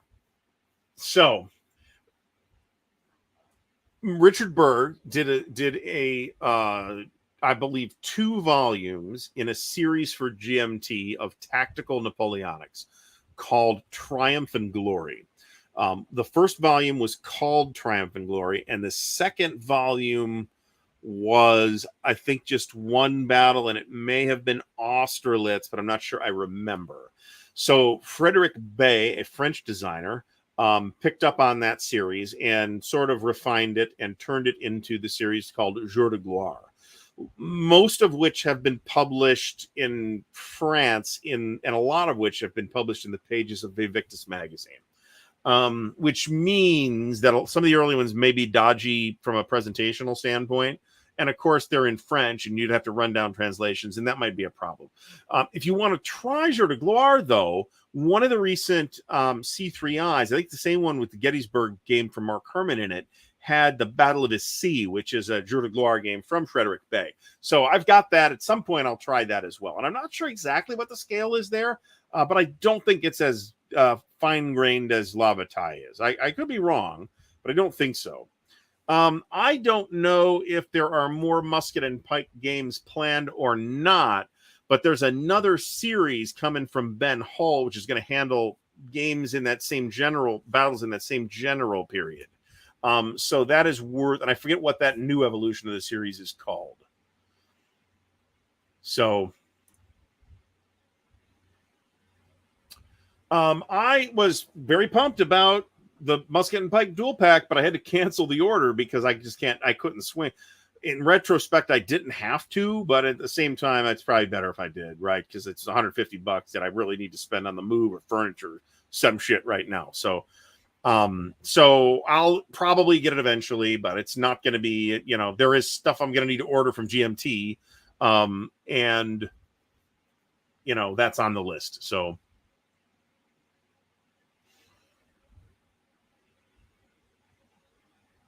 I don't know anything about this. I mean, Ben's still around and he's still active, so there's no reason why there can't be more Musket and Pike things. So I think there were 5 games in the series, something like that.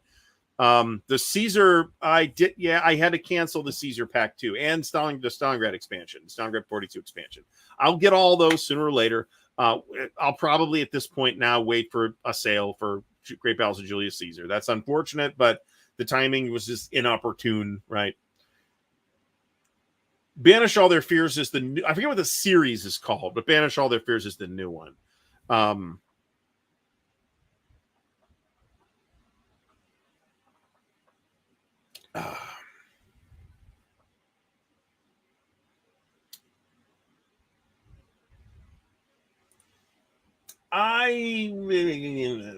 So the 30 Years War quad,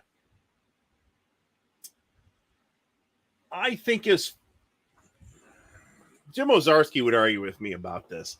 He's got a higher opinion of a lot of these quads than I do. I think 30 Years War quad is one of the stronger ones that holds up relatively well.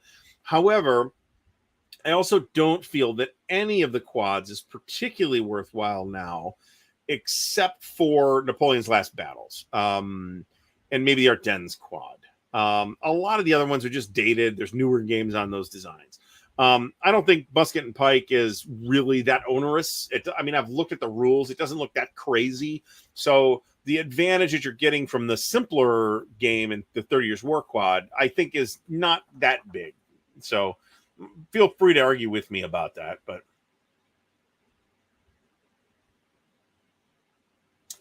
and there are the Precious Glory games. That's true. And those are, I think, 7 Years War and or War of Austrian Succession battles, if I'm not mistaken. I don't really have an opinion on Grognard Simulation's Napoleonic games. They are a really granular game. And the one of the things that drove me to the Library of Napoleonic Battles is the battle selection, right? The fact that I could get a lot of different situations. I could get one series that would cover a lot of different things, right? The Grognard Sims Napoleonic series is going to suffer for the foreseeable future from the same problem as Glory and Empire, where there's going to be one battle you can play. And there might be a second one in preparation or maybe even out. I don't know. I haven't paid that much attention to it. But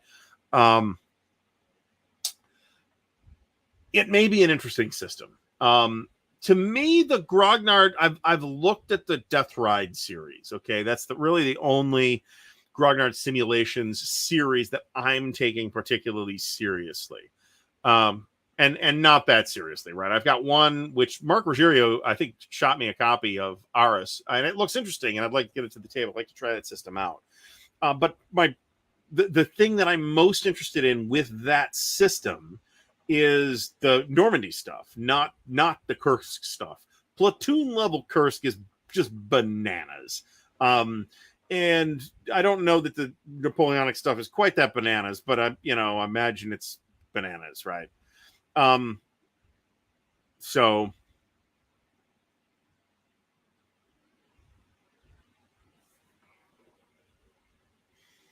yeah, it just, I mean, man, that's a lot. Now, I mean, I'm not criticizing anybody that wants that, right? There's people that want that. There's people that love that system.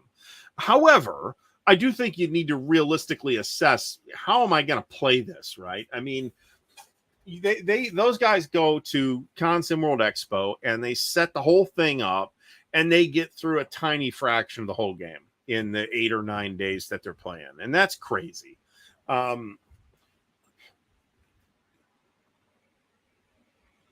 This is part of the advantage of the quads. Most of them can be played quickly and they're easy to teach and they're pretty good introductory games for that reason. And that's all particularly true. I think the key here with Blue and Gray, though, is not that the Blue and Gray games were egregiously bad, but that there has been so much competition in tactical Civil War spaces since then that they have just been completely blown off the table. They have been surpassed many times. Some of those other games, like the games in the Crimean War quad, I mean, you might not have trouble finding another game on those battles. In the case of the Blue and Gray game quads, all those battles are very common battles for pretty much. So it's just a lot. There's been a lot of work in that space, much more so than, say, 30 Years War, Crimean War, or even the modern war quads, for example, the modern battle squads, which were all kind of all over the place. So they're exhuming Peter, the school teacher of North Carolina, I think, Peter Ney's body to find out if he was actually Michel Ney, Marshal of France. So that's very interesting. This is exactly right. So WBC just wrapped. For those who didn't get to go, like myself, again, the timing was bad. I had intended until relatively recently to go, and it wasn't going to happen. So, yeah, well, they didn't do them themselves any favors by putting Fredericksburg in there either, I gotta say. I'm not really aware of any big WBC news that hit, but that might be still percolating too. So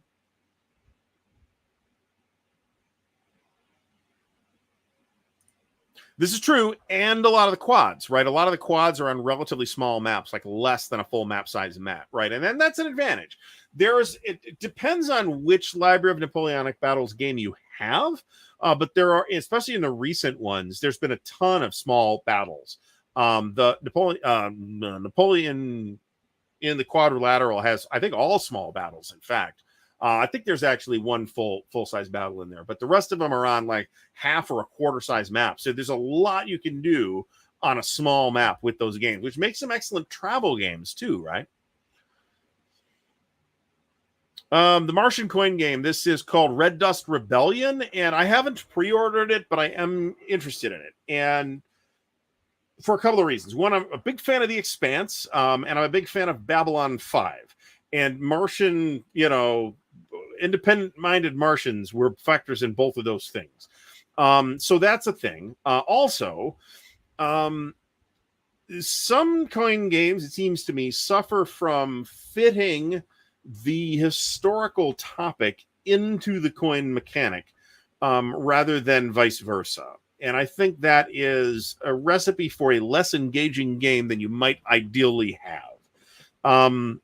And so Red Dust Rebellion potentially allows whoever is designing, I don't even know who that is, to design the situation around the coin mechanics. So I'm very curious to see what that ends up looking like.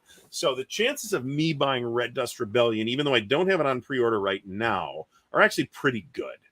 So, Mark Ruggiero won. Which one? Which one did he win? Did he win World at War? Because I thought that was where he was playing. No, I mean their maps, their counters I think are actually decent, but their maps are pretty primitive looking. Let's face it. So,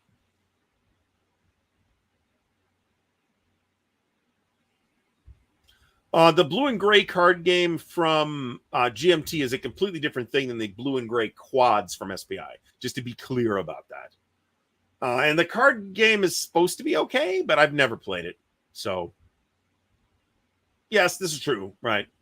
But the Expanse, which I watched the shit out of, just ended not that long ago. So, the 3-minute board game guy designed Red Dust Rebellion. That's cool.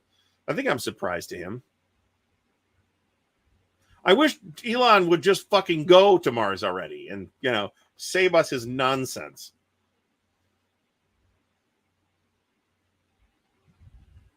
This is a good point, too. I mean, SPI was doing the whole Mars thing back in the day, too, right? So I didn't really look closely at Battlefleet Mars. I got to tell you, I was super into our outreach, and really that's it from SPI Sci-Fi line. But their Sci-Fi line was much less distinguished than GDW's Sci-Fi line. Let me put it that way. We have mentioned that there is a new Special Ops magazine out, which is available for order, not just pre-order from MMP. Same with the Skirmisher. We have mentioned that. So I got to order all this stuff, but I ain't ordering it yet. So.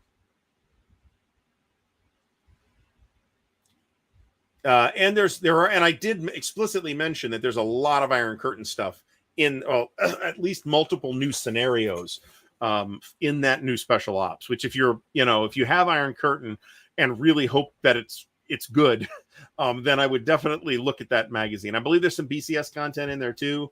And there's always ASL stuff. So I think that Avalon Hill Starship Troopers was the better game occupying this space, but it is kind of specifically tied to the Heinlein books too, right? So Star Soldier was a little more generic, but that did not work in its favor. So sure, that's fine. That's fine. I haven't really heard anything yet. I'm hoping we'll see some video out of it, but I really haven't seen any video out of it yet. So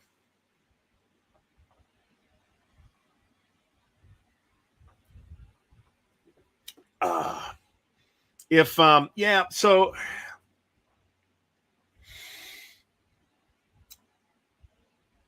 how to put this?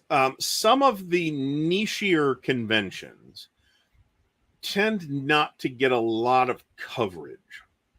I'm specifically talking about game conventions that aren't Gen Con or Origins.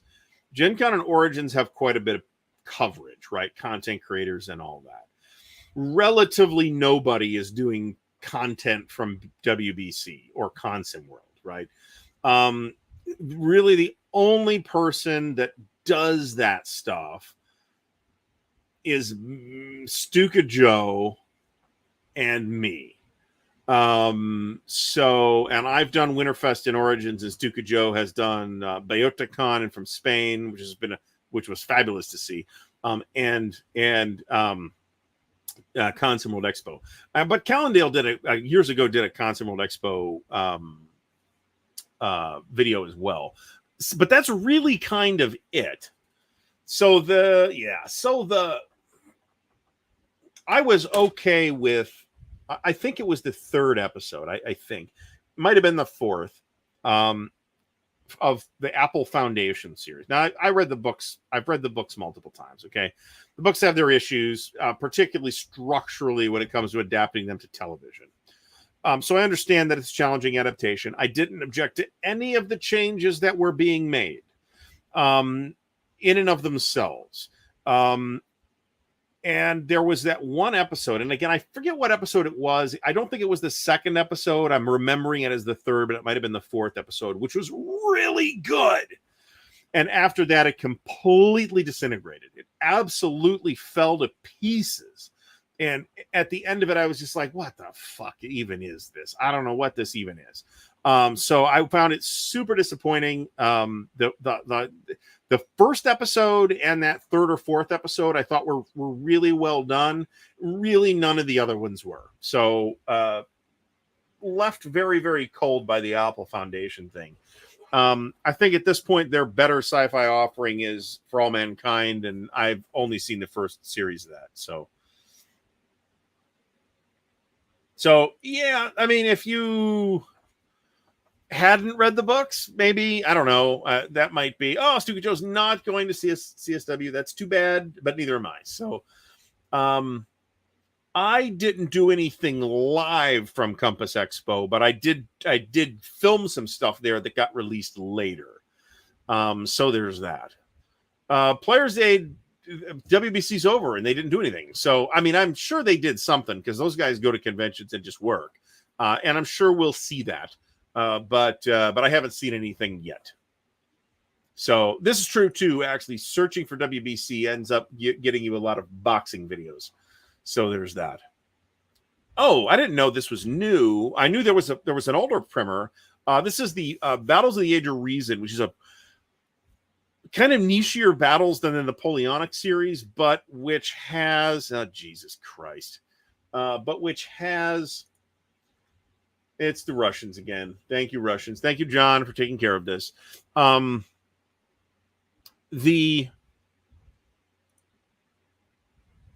actually think this would be a lot easier to adapt than the Foundation stuff was. So I was pretty dissatisfied with it. Let me put it this way. So Rings of Power, I'm in a wait and see thing on Rings of Power. That starts in September. This is the Tolkien thing. I think it's a missed opportunity. I mean, right now, to me, it smells like it's going to be a missed opportunity, right? So they don't, as it turns out, have any additional rights that they could have theoretically gotten off the Tolkien estate people. That didn't happen. So they've got the same rights to the material in the appendices that everybody else has had. And so they're not going to be able to really do very much first age stuff or any of that. Now, we might see like a prologue for first age stuff.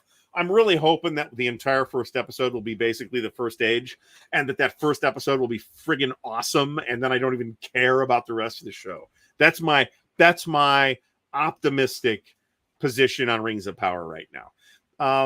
I think the cast looks good. I think the time compression and changes that they're bound to make are going to be troublesome when it comes to actually the whole thing kind of hanging together. We'll see. That it could theoretically be good. Anybody that tells you right now that they know it's going to be garbage is probably not making a good faith argument. Let me put it that way. But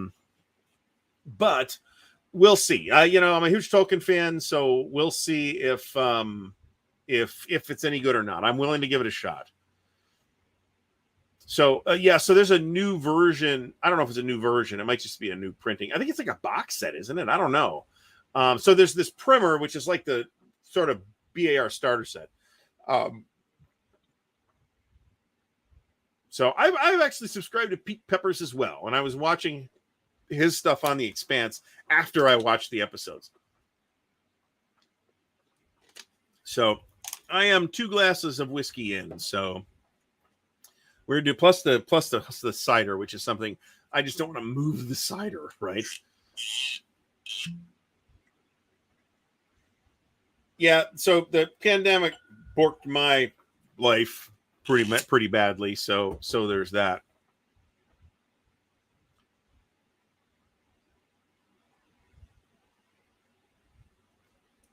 Papper Girls? Prepare Girls? I don't know what this is. I'll have to check that out.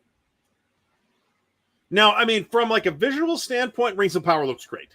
The production design looks great. The costuming looks great. The actors, I think, are the Arondir character looks like that guy looks like he's nailing it to me.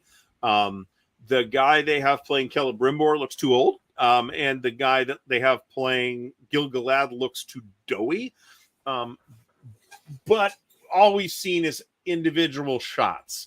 So they may be able to, that may not be a big deal once you actually see that. Yeah, they posted a bunch of pictures and stuff from WBC.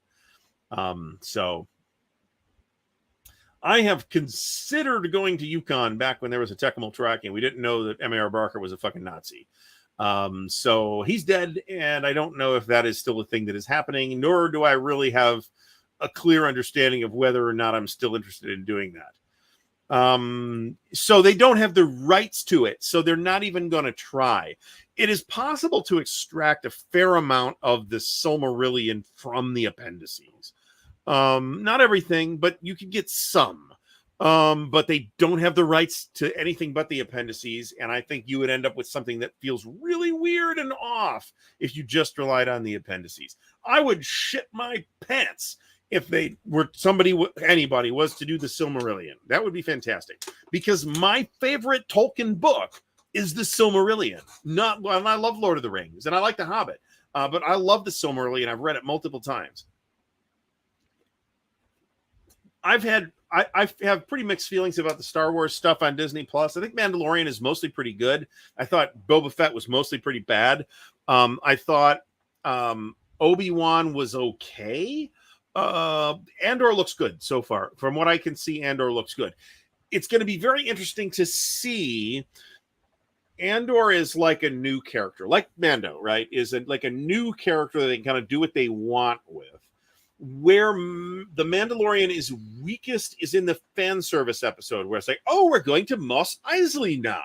Oh, it's, so and so shows up in the. It's like, really? I mean, I know it's not nonsensical, and it's not as bad as some of the Star Trek stuff that Paramount Plus is doing, but it's still pretty annoying.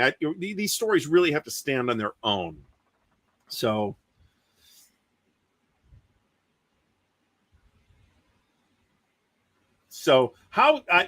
this is, we're not even gonna. I don't feel qualified to talk about this, to be honest. So at this point, I would assume that Yukon, any convention that's on the calendar now, is probably not getting canceled. So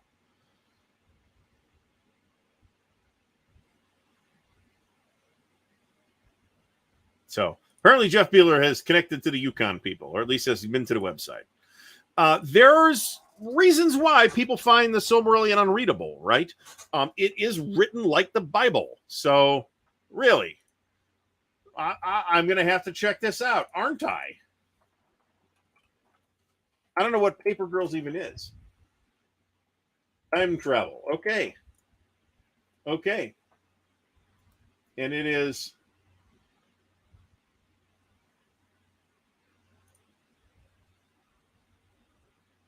a fictional suburb of Cleveland, Ohio. Interesting. Okay, I don't know anything about that. Yeah, I'll check that out. Why not? Why not? William Aarons, thank you so much. I really appreciate that.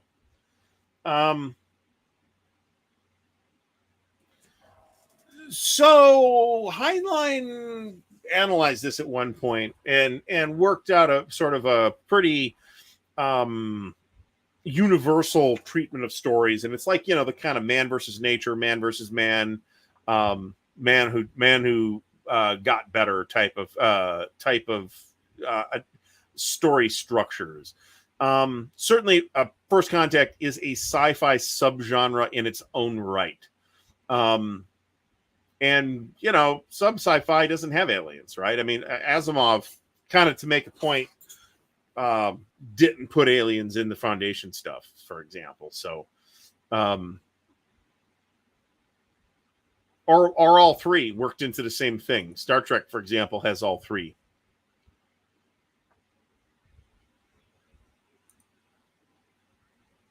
So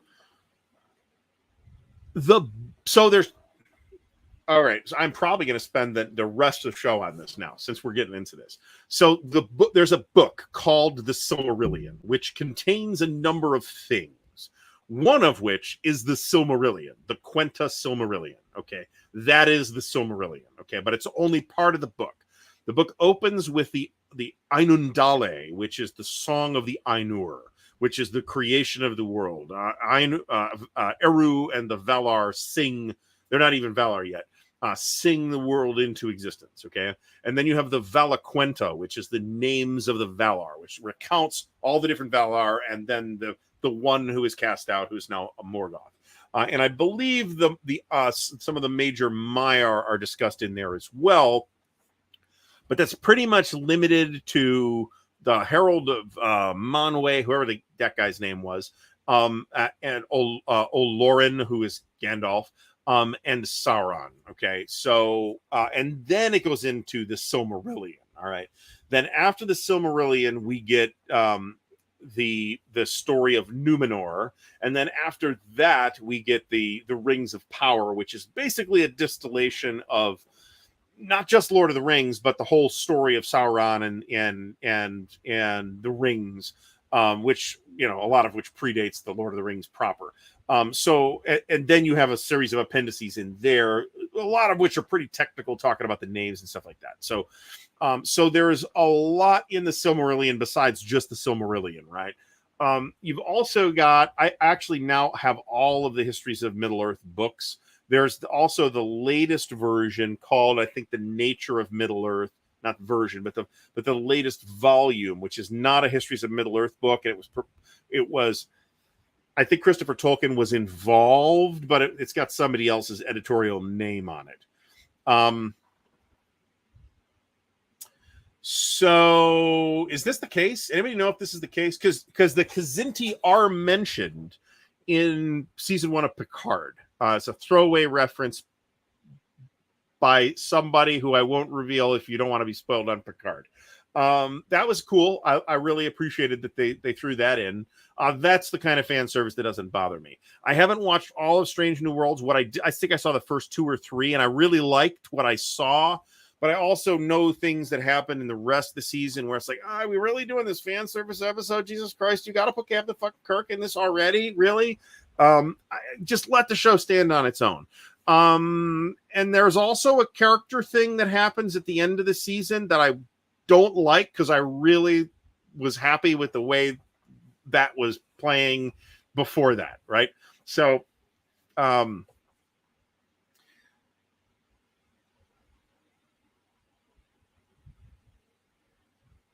looking at, I mean, don't forget, we've got, you know, the Richard Berg War of the Ring. We can play that out at some point on the channel. Oh, Joe. Yeah, I know Joe. I think Joe and I met once at an Origins. I think I might be misremembering that, but I think that's true. So I'd be curious to know if they do mention the Kzinti. I mean, they brought the Gorn in, and the Gorn seemed really weird. I don't know if that really worked or not, but I haven't seen those episodes, so I don't know. And I canceled the subscription, so I won't be checking it out immediately. Let me put it that way. Not that I have that kind of time anyway. So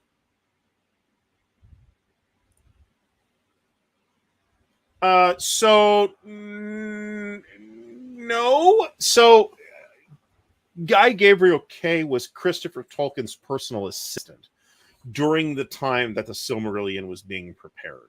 So he was involved, but to say he prepared it for publication, I think is less correct to say than that Christopher Tolkien did. But he was Christopher Tolkien's, dude at the time. So I think SPI's War of the Ring has some really interesting things going for it. I think it's got some balance problems, right? I think that's fair. And this is fair too, but that's Larry's fault, right? Larry wrote that episode. So if whatever differences exist, it's Larry Niven's fault. So I am completely comfortable with that. The Orville holds up shockingly well as a Star Trek show on its own. It is in every sensible, obviously it's not like they don't have a license, it's not the Federation, blah blah blah blah blah blah blah. It in every other respect, in terms of story structure, in terms of all that stuff, it is a Star Trek show. It is mostly played for laughs, but there's attempts to do actual social commentary too, which are not very deftly done from what I've seen. But it is pretty much a Star Trek show. So the Orville is Seth MacFarlane's sort of homage to Star Trek. It is a show that was on Fox, I think, and then it got canceled there and went somewhere else. And I think it's going to be called the Orville New Voyages or something like that moving forward. Apparently, Amazon has picked up Stargate somehow. I heard something about that. I haven't really seen an article. I just heard somebody talking about it. So I have tried, by the way, Jeff Beeler, I have tried to read some Guy Gabriel Kay, and I have not succeeded. So we will, I may give that another shot at some point, but I've got plenty of reading material. So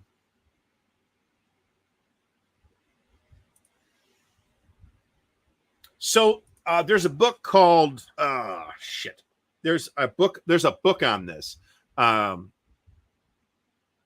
I can't remember the name of the book or the author, but it's about the building of the published Silmarillion, and it's mostly a textual history. So I need to read that book. I do have it, but I haven't read it yet.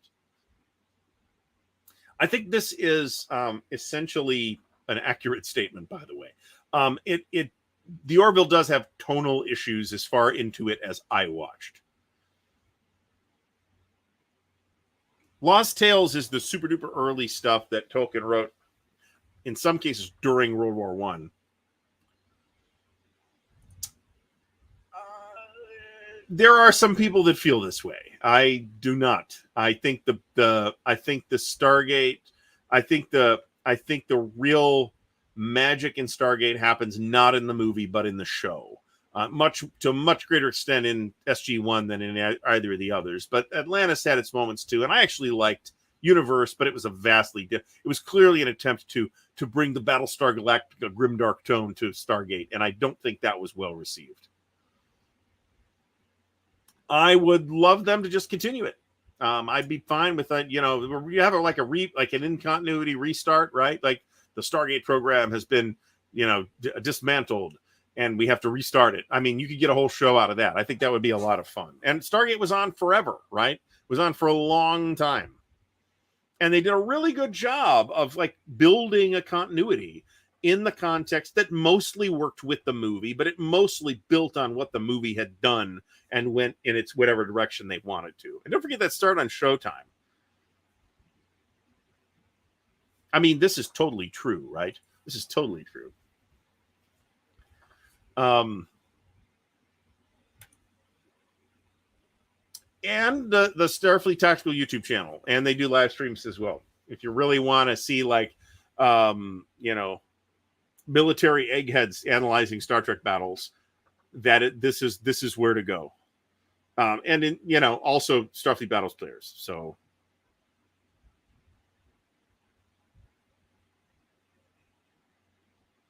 I'm not sure I knew that Amazon bought MGM, but yeah, that makes sense. Stargate was owned by MGM. So, did they get James Bond too? Because that was like I mean, that was the only thing keeping MGM even around was James Bond. There have been multiple Stargate RPGs. There's a new one out that I haven't really looked at, but there was also an old one that came out during the D20 boom, and it occurred to me, although I didn't think it was any good, it occurred to me that the Stargate format is like, hey, you're part of the Stargate Command, and you have a team, and you go on missions. It's like a perfect RPG format. MGM does not own James Bond, but they have been, that's the Eon Productions. But they were the studio releasing the movies for the entire time. That may have changed. So I don't know.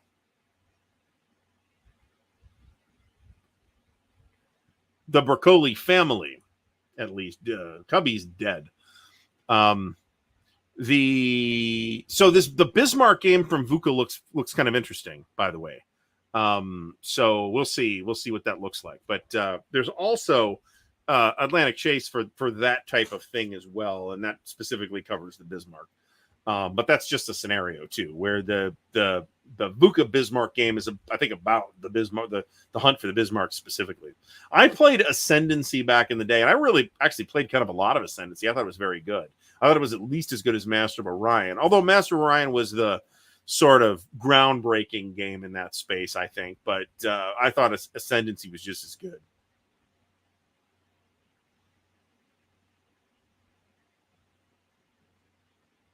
So very interested to see that. All right, so what do we got happening? I've got videos ready to go. Well, not ready to go. That's the problem, is they need to get edited. I'd like to get a Traveler Tuesday video out for tomorrow. If that's going to happen, it's got to happen tonight, which means I got to like stop this and get on that.